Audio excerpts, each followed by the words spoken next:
আমার কাছে তখন টাকা নাই। আচ্ছা, আমার দূর সম্পর্কে এক আত্মীয় আছে, বিজনেস করে, আমি তার সাথে একটু কথা বলে দেখি।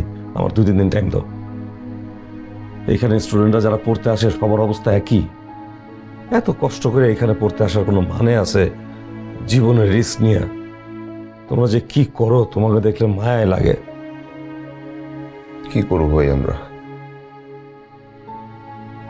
দেশে যদি প্রপার পরিবেশ থাকতো, চাকরির সুযোগ সুবিধা থাকতো ঠিকঠাক, আমরা কি বাপ মা ছেড়ে এই দেশ ফিরে থাকতাম?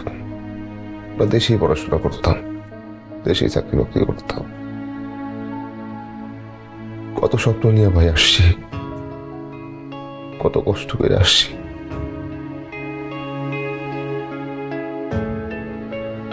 ছাত্র জীবন, তার দায়িত্ব হবে পড়াশোনা, সে মন দিয়ে পড়াশোনা করবে। আমরা সেখানে পড়াশোনা যেতে বেশি কাজই করি, এত প্রকার সম্মান আমরা পাই না। আমরা ক্লিনিং এর কাজ করি, আমরা দোকানে কাজ করি, কয়েকটা ডলার পাই।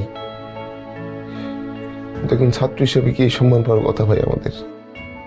শোনো, যাও রেস্ট নাও, শরীর আগে ঠিক করো, ধৈর্য ধরতে হবে, এত ভেঙে পড়ার কিছু নাই।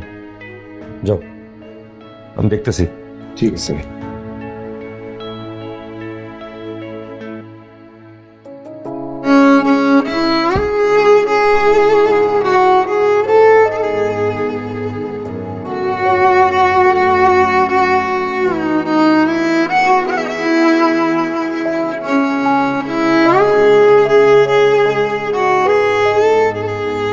তুমি আমারে বললা না কেন?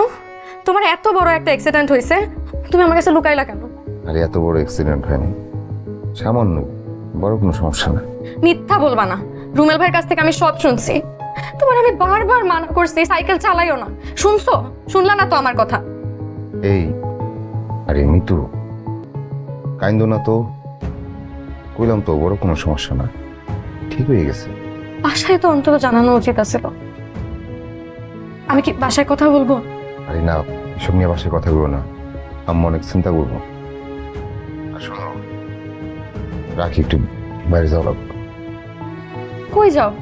তুমি কি আবার চাকরিতে যাইতেছো? কাজে যাবো, এই কয়েকদিন অসুস্থ ছিলাম, $2,500 ধার করছি। কিন্তু তোমার তো সারা শরীরে ব্যথা, এই অবস্থায় কেমনে যাবা? সমস্যা নেই, পেইন কিলার খাইছি, বোঝা যায় না। এত পেইন কিলার খাইও না, পেইন কিলার কিন্তু কিডনির জন্য একদম ভালো না। আচ্ছা।